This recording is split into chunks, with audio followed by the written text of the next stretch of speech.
Chapter 7, Dhyan and Samadhi. We have finished a cursory review of the different steps in Raja Yoga, except the finer ones, the training in concentration, which is the aim, the goal, to which Raja Yoga will lead us. We see, as human beings, that all our knowledge which is called rational is referred to as consciousness. I am conscious of this table, I am conscious of your presence, and so forth, and that makes me know that you are here and that the table is here, and things I see, feel and hear, are here. At the same time, there is a very great part of my existence of which I am not conscious, all the different organs inside the body, the different parts of the brain itself. Nobody is conscious of these things. When I eat food, I do it consciously. When I assimilate it, I do it unconsciously. When the food is manufactured into the blood, it is done unconsciously. When out of the blood all the different parts of my body are made, it is done unconsciously, and yet it is I who am doing this. There cannot be 20 people in one body. How do I know that I do it, and nobody else? It may be urged that my business is only in eating the food and assimilating the food, and that manufacturing the body out of food is done for me by someone else. That cannot be, because it can be demonstrated that almost every action of which we are unconscious now can be again brought up to the plane of consciousness. The heart is beating apparently without our control. None of us here can control the heart, it goes on its own way. But by practice, men can bring even the heart under control, until it will just beat at will, slowly or quickly, or almost stop. Nearly every part of the body can be brought under control. What does this show? That these things which are beneath consciousness are also worked by us, only we are doing it unconsciously. We have, then, two planes in which the human mind is working. First is the conscious plane, that is to say, that sort of work is always accompanied by the feeling of egoism. That part of mind work which is unaccompanied with the feeling of egoism is unconscious work, and that part which is accompanied with the feeling of egoism is conscious work. In the lower animals, this unconscious work is called instinct. In higher animals, and in the highest of animals, man, the second part, that which is accompanied with the feeling of egoism, prevails and is called conscious work. But it does not end here. There is a still higher plane upon which the mind can work. It can go beyond consciousness. Just as unconscious work is beneath consciousness, so there is another work which is above consciousness, and which, also, is not accompanied with the feeling of egoism. The feeling of egoism is only on the middle plane. When the mind is above or below that line, there is no feeling of I, and yet the mind works. When the mind goes beyond this line of self-consciousness, it is called Samadhi or super-consciousness. It is above consciousness. How, for instance, do we know that a man in Samadhi has not gone below his consciousness, has not degenerated instead of going higher? In both cases, the works are unaccompanied by egoism. The answer is by the effects, by the results of the work, we know that which is below and that which is above. When a man goes into a deep sleep, he enters a plane beneath consciousness. He works the body all the time, he breathes, he moves the body, perhaps, in his sleep, without any accompanying feeling of ego. He is unconscious, and when he returns from his sleep, he is the same man who went into it. The total of the knowledge which he had before he went into sleep remains the same, it has not increased at all. No enlightenment has come. But if a man goes into Samadhi, if he goes into it a fool, he comes out a sage. What makes the difference? From one state a man comes out the very same man that went in, and out of another state the man becomes enlightened, like a sage, a prophet, a saint, and his whole character gets changed, his life gets illuminated. These are the two effects. Now the effects being different, the causes must be different.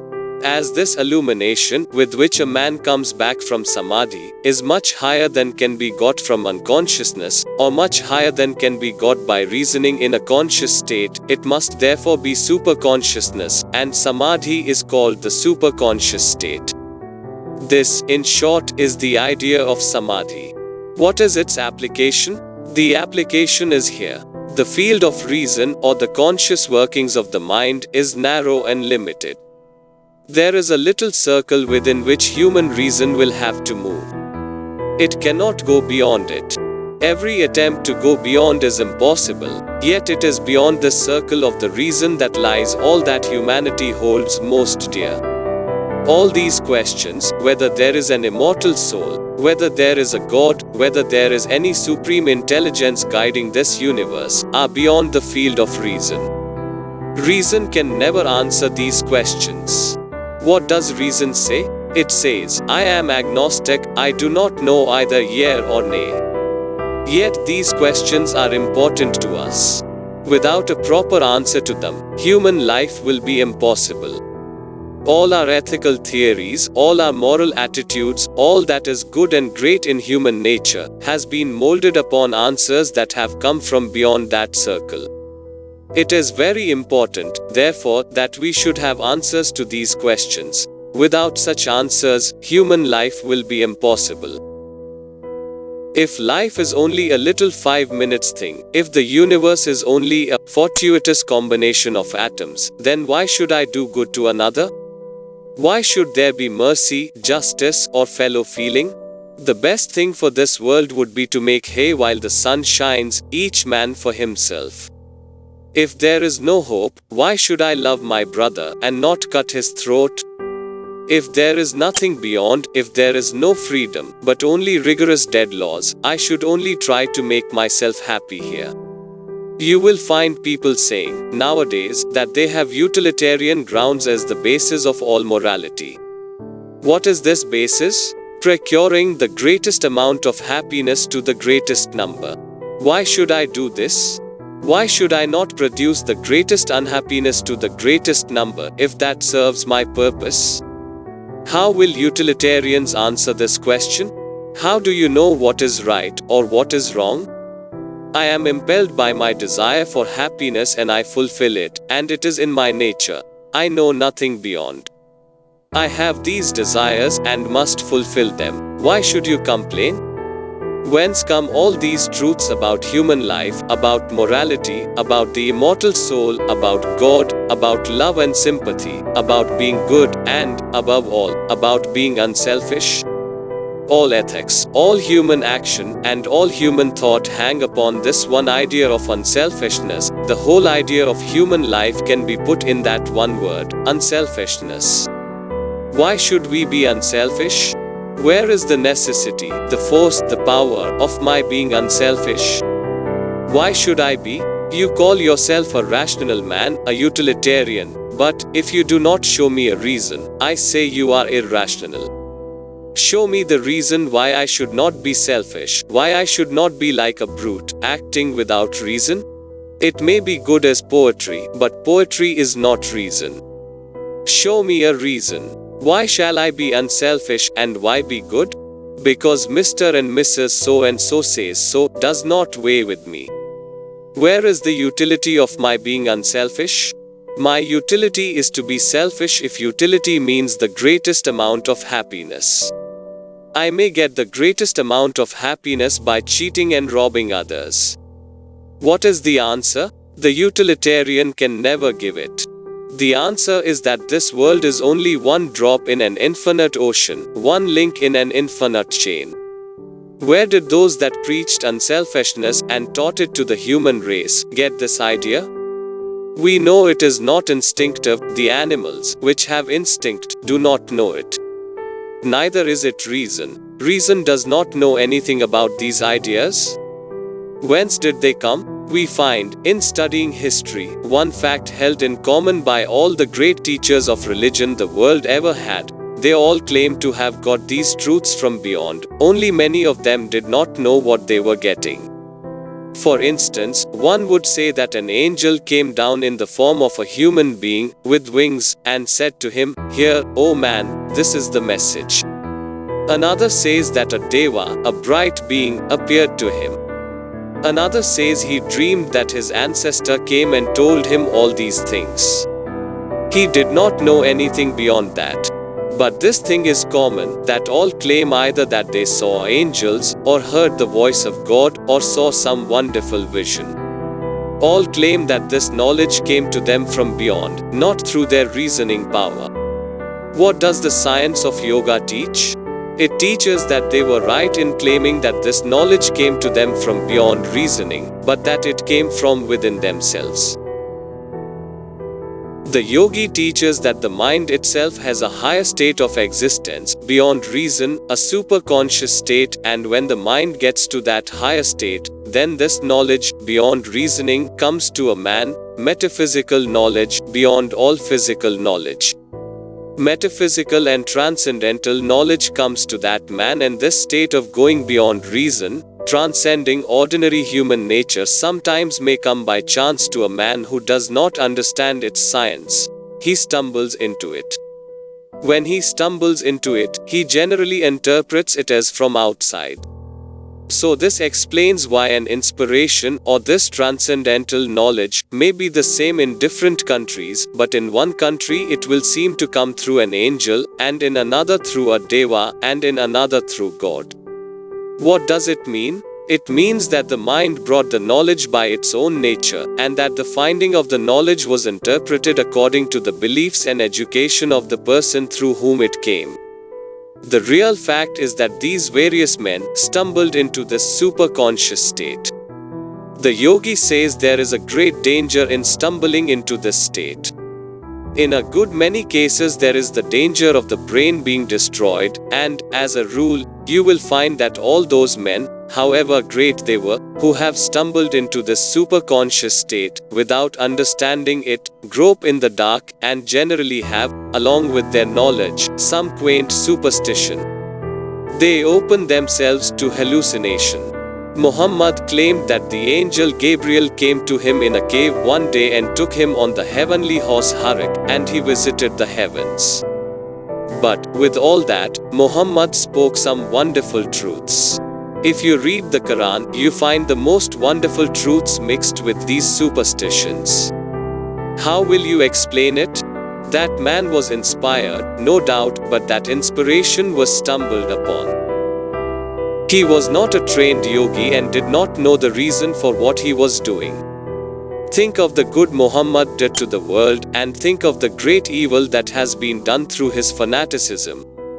Think of the millions massacred through his teachings, mothers bereft of their children, children made orphans, whole countries destroyed, millions upon millions of people killed. So we see in studying the lives of all these great teachers that there was this danger. Yet we find, at the same time, that they were all inspired. Somehow or other they got into this superconscious state, only whenever a prophet got into that state by simple force of emotion, just by heightening his emotional nature, he brought away from that state some truths, but also some fanaticism, some superstition which injured the world as much as the greatness of the teachings did well. To get any reason out of this mass of incongruity we call human life, we have to transcend our reason, but we must do it scientifically, slowly, by regular practice, and we must cast off all superstition. We must take it up just as any other science. The reason we must have to lay our foundation. We must follow reason as far as it leads, and when reason fails, reason itself will show us the way to the highest plane. So whenever we hear a man say, "I am inspired," and then talk the most irrational nonsense, simply reject it. Why? Because these three states of the mind, instinct, reason, and superconsciousness, or the unconscious, conscious, and superconscious states, belong to the same mind. There are not three minds in one man, but one develops into the other. Instinct develops into reason, and reason into the transcendental consciousness, therefore one never contradicts the other. So, whenever you meet with wild statements which contradict human reason and common sense, reject them without any fear, because the real inspiration will never contradict, but will fulfill. Just as you find the great prophets saying, "I come not to destroy but to fulfill," so this inspiration always comes to fulfill reason, and is in direct harmony with reason, and whenever it contradicts the reason you must know that it is not inspiration. All the different steps in yoga are intended to bring us scientifically to the superconscious state or Samadhi. Furthermore, this is a most vital point to understand that inspiration is as much in every man's nature as it were in the ancient prophets. These prophets were not unique, they were just the same as you or I. They were great yogis. They had gained this superconsciousness, and you and I can get the same. They were not peculiar people. The very fact that one man ever reached that state will prove that every man can do so. Not only is it possible, but every man must eventually get to that state, and that is religion. Experience is the only teacher we have. We may talk and reason all our lives, without ever understanding a word of truth, until we experience it ourselves. You cannot hope to make a man a surgeon by simply giving him a few books. You cannot satisfy my curiosity to see a country by showing me a map. I must have experience. Maps can only create a little curiosity in us to get more perfect knowledge. Beyond that, they have no value whatever. All clinging to books only degenerates the human mind. Was there ever a more horrible blasphemy than to say that all the knowledge of God is confined in this or that book? How dare men call God infinite, and yet try to compress him into the covers of a little book? Millions of people have been killed. They did not believe what the books say because they would not see all the knowledge of God within the covers of a book. Of course, this killing and murder have gone by, but the world is still tremendously bound up by a belief in books. To reach the superconscious state scientifically, we have to pass through these various steps that I have been teaching you in Raja Yoga. After Pratyahara and Dharana, which I taught you in the last lecture, we come to Dhyan Meditation. When the mind has been trained to remain fixed on a certain internal or external location, there comes to it the power of, as it were, flowing in an unbroken current towards that point. This state is called Dhyan. When this power of Dhyan has been so much intensified as to be able to reject the external part of perception and remain to meditate only on the internal part, that state is called Samadhi. The three Dharana, Dhyan and Samadhi together is called Samyama. That is, if the mind can first concentrate upon an object and then can continue in that concentration for a length of time, and then, by continued concentration, to dwell only on the internal part of the perception of which the object was the effect, everything comes under the control of such a mind. This meditative state is the highest state of existence. So long as there is desire, no real happiness can come. It is only the contemplative, witness-like study of objects that brings us to real enjoyment and happiness. The animal has its happiness in the senses, the man in his intellect, and the God in spiritual contemplation. It is only to the soul that has attained this contemplative state that the world has really become beautiful. To him who desires nothing, and does not mix himself up with them, the manifold changes of nature are one panorama of beauty and sublimity. These ideas have to be understood in Dhyan or meditation. We hear a sound. First, there is the external vibration. Second, the nerve motion that carries it to the mind. Third, the reaction from the mind, along with which flashes the knowledge of the object which was the external cause of these different changes from the ethereal vibrations to the mental reaction. These three are called in yoga, Shabd, sound, Arth, meaning, and Gyan, knowledge. In the language of physiology, they are called the ethereal vibration, the motion in the nerve and brain, and the mental reaction. Now these, though distinct processes, have become mixed up in such a fashion as to become quite indistinct. In fact, we cannot now perceive any of these causes. we only perceive the effect of these three, which effect we call the external object. Every act of perception includes these three. There is no reason why we should not be able to distinguish between them. When, by the previous preparations, the mind becomes strong and controlled, and the power of finer perception has been attained, then the mind should be employed in meditation. This meditation must begin with gross objects and slowly rise to finer, then to finer and finer, until it has become objectless. The mind should first be employed in perceiving the external causes of sensations, then the internal motions, and then the reaction of the mind. When it has succeeded in perceiving the external causes of sensations by themselves, it will acquire the power of perceiving all fine material existence, all fine bodies and forms. When it can succeed in perceiving the motions inside, by themselves, it will gain control of all mental waves in itself or in others, even before they have translated themselves into physical forces, and when he will be able to perceive the mental reaction by itself, the yogi will acquire the knowledge of everything, as every sensible object, and every thought, is the result of this reaction. Then will he have seen the very foundations of his mind, and it will be under his perfect control. Different powers will come to the yogi, and if he yields to the temptations of any one of these, the road to his further progress will be barred. Such is the evil of running after enjoyments. But if he is strong enough to reject even these miraculous powers, he will attain the goal of yoga, the complete suppression of the waves in the ocean of the mind. Then the glory of the soul, untrammeled by the distractions of the mind or the motions of his body, will shine in its full effulgence. And the yogi will find himself as he is and as he always was, the essence of knowledge, the immortal, the all-pervading. Samadhi is the property of every human being, nay, every animal. From the lowest animal to the highest angelic being, sometime or other each one will have to come to that state, and then alone, will religion begin for him. And all this time, what are we doing? We are only struggling towards that stage. There is no difference between us and those who have no religion because we have had no experience. What is concentration good for, save to bring us to this experience?